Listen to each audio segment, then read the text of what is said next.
I'd rather work one extra year than run out of money. That's what someone told me on a call recently. And I get it. I really do. But there is a cost to one more year that many of us miss.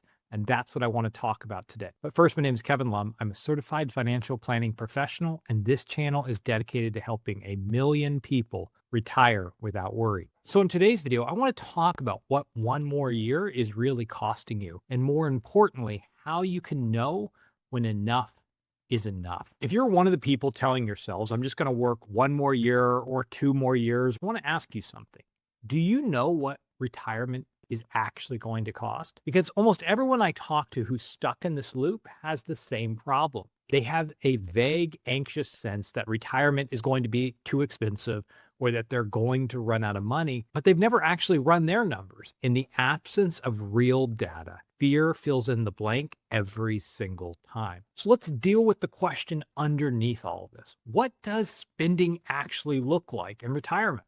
And there are a couple of camps. The first is people who genuinely spend more when they retire, at least early on. You've worked hard for decades and suddenly you have all this time back. You have an immense amount of time and you have a long bucket list. So you travel more, you eat out more, you pick up additional hobbies, right? You're golfing more. You're fixing up the house, you're spending more time with the grandkids, you're traveling to go see the grandkids. And for people in this category or this camp, work was actually a cap on their spending, on their lifestyle, right? They thought they were frugal, but they were just frugal because they were too busy to spend their money. But once they retire, that cap on their spending comes off. And for a few years, they live it up. And then there's the second group of retirees. These are the retirees whose spending actually goes down. And I probably see this more often than the people who kind of blow the top off their spending. When you stop earning a paycheck, you also stop contributing to a 401k. You stop paying Social Security and Medicare taxes. You stop commuting. You stop buying new work clothes. And at some point around this retirement window, many retirees pay off their mortgage. And so you get a substantial drop in your fixed cost because you're not commuting any longer, because you're not buying clothes for work, because you don't have a mortgage anymore. You're not putting money into your 401k. And so you see a significant drop in your spending. And here's something that surprised me. The Employee Benefit Research Institute surveyed more than 3,000 retirees between the ages of 62 and 75. And they asked retirees to rate their consumption philosophy on a scale of 1 to 10. 1 was a pure savings mindset, and 10 was a pure spending mindset. Only 11%, this is really surprising, only 11% rated themselves on the spending side. So almost 90% of retirees would not consider themselves spenders. Most retirees, even the ones with money to spend, are still operating like they're accumulators, like they're in the savings portions of life. But there is a mindset shift that you have to make in order to give yourself permission to retire. You have to move from seeing yourself as an accumulator, from someone who wants to see that number on your Fidelity account pick up, to someone who gives themselves permission to begin to spend the money they've saved. But some of you are saying, if I have another 2 years of savings, isn't that better, right? Shouldn't I have more money in retirement than less? I mean, that seems to make sense.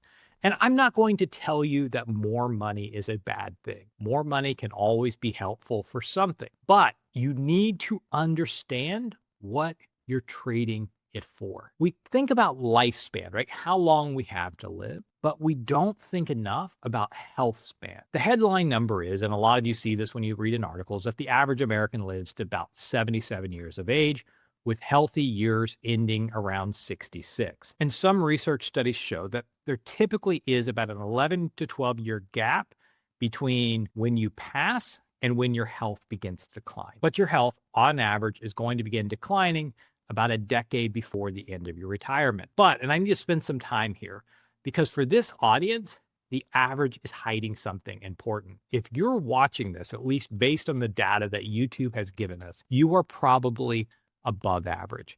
You are more financially secure and more college educated than the general population. And based upon research, your life expectancy will be longer than the general population.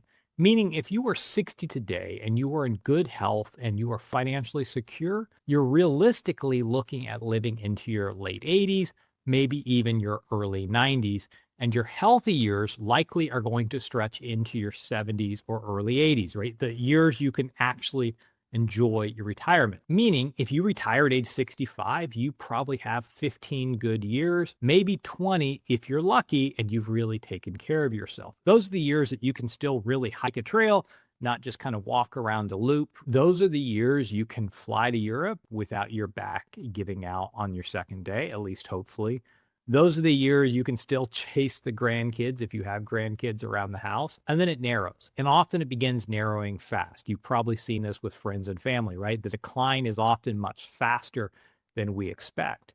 And when you push retirement out one more year, you are not pulling that year from the end of your life. You are pulling it from the front, from the healthiest years you have left. And here's the kicker. Most people working that extra year aren't doing it because they love the work. Some people are doing it because the economic realities require it, right? They can't make the numbers work. A 2026 study from the Economist Enterprise found that nearly half of workers delaying retirement say they're doing it because of the cost of living. So some people, it is just an economic reality. But many people that I talk with actually can afford to retire, but they haven't run their numbers. And if they have run their numbers, they haven't yet given themselves permission because they say, well, more money is better. And of those people who continue working, only 1 in 5 said they wanted to keep working because they actually enjoy it. So the majority of people who say, I'm going to retire next year or in 2 years or whatever it might be, are not doing it because it brings them joy. Now, there are some people who just love their work and it gives them life and it gives them energy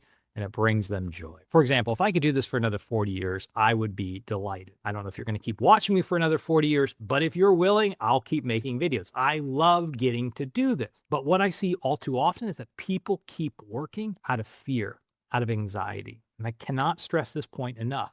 Money is not the purpose of life. Money is not the purpose. Money is what enables the purpose. It's a tool. If you have enough to do the things that matter to you, to live the retirement that you want to live, the question simply becomes this: what are you waiting for?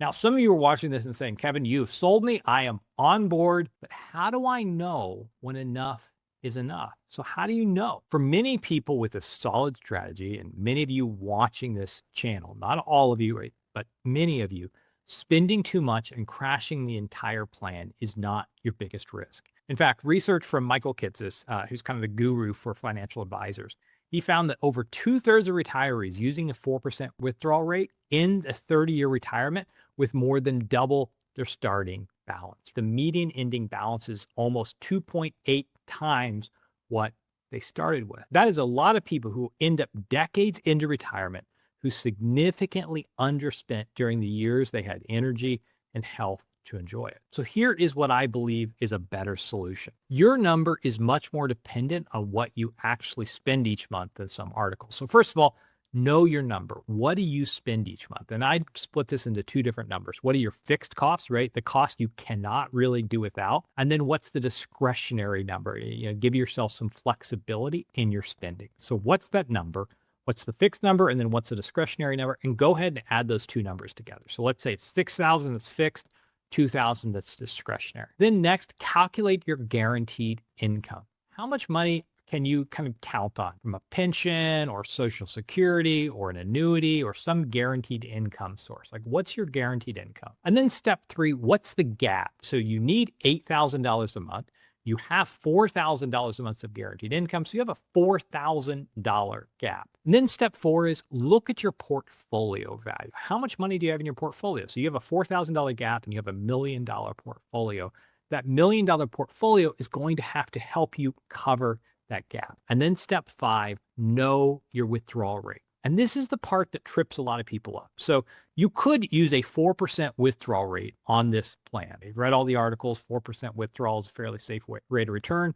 So you could then say, I have $1 million, I'm going to pull out $40,000 a year on an inflation adjusted basis. So you're going to pull out $40,000 a year this year, and then next year, $40,000 a year, inflation adjusted, and so forth. But your gap in this particular plan is about $48,000 a year. That's where we find that a dynamic income strategy or a guardrail strategy can be particularly helpful because it often helps you increase that withdrawal rate significantly, which allows you to retire earlier because you've done the math, you figured it out, you ran some cheap online calculator and you found out, oh, I still can't afford to retire. When in reality, the challenge may be is that you're using the wrong withdrawal rate. And remember, that a guardrail strategy or a dynamic income strategy expects some variability in spending, assumes that if we have a big market crash, you can maybe cut your spending. And if you remember when we talked about expenses at the beginning, you have 6,000 in fixed expenses and then 2,000 in variable spending. So you have some room to move your budget around. But that also means that assuming everything is going well in the economy, you can accelerate your spending, which allows you to spend more of your money up front rather than finding out you have a giant sum of money late in retirement. If you've watched this channel, you know I'm passionate about this topic, right? I talk about this a lot. You're probably tired of hearing me talk about it. But the reason I talk about it so much is twofold. First of all, I have multiple people in my immediate family lineage, including my dad, who passed in their 50s. They were not able to fully enjoy their retirement. And the second reason is because I've seen so many people later in their retirement who have this large chunk of money, but they did not spend it earlier in retirement when they had much better health, right? It's not just about your lifespan, it's also about your health span and being able to use your resources earlier in your retirement when you're healthy and active and you still have energy, not later. Some of you have the money to spend today, but you are obsessed with over optimizing your plan and you are causing yourself to spend less than you could and put off the things you want to do in your retirement because you're so obsessed with optimizing everything. I see this particularly around ACA subsidies, right? You retired early, you went and checked the price on healthcare on the exchange, you're like, wow, that's expensive. And so now you are living like you have no money, even though you have more money than you'll ever need to spend because you're trying to get this subsidy, right? You are over optimizing your plan. And that's just one example. There's lots of different ways that we do this, but in reality, our health span is much shorter than our lifespan. And we have this window when we first retire, when we're the most healthy and most active, to actually enjoy our retirement and enjoy the money that we spent a lifetime saving. Okay, I am going to end it there. You can get access to the same planning software we use with our clients. It does not do the dynamic income strategy or the guardrail strategy as well as I would like. We use a separate piece of software internally called Income Lab, but I can't make that available to all of you. But I can give you access to Right Capital for 30 days so you can play with your numbers. You can find the link in the description, or you can use this QR code. It'll let you start walking through your numbers, running scenarios, and kind of show you where you are on your retirement journey. At least gives you something to begin. And if you're like, that sounds great, Kevin, but I would like to talk to a professional, I would love it if you'd reach out to our team. You can click the link in the description to book a free retirement strategy session with us, or you can use this QR code here. And finally, if you were listening, you're like, what was that study about Michael Kitces and how people spending 4% can spend way more and all that?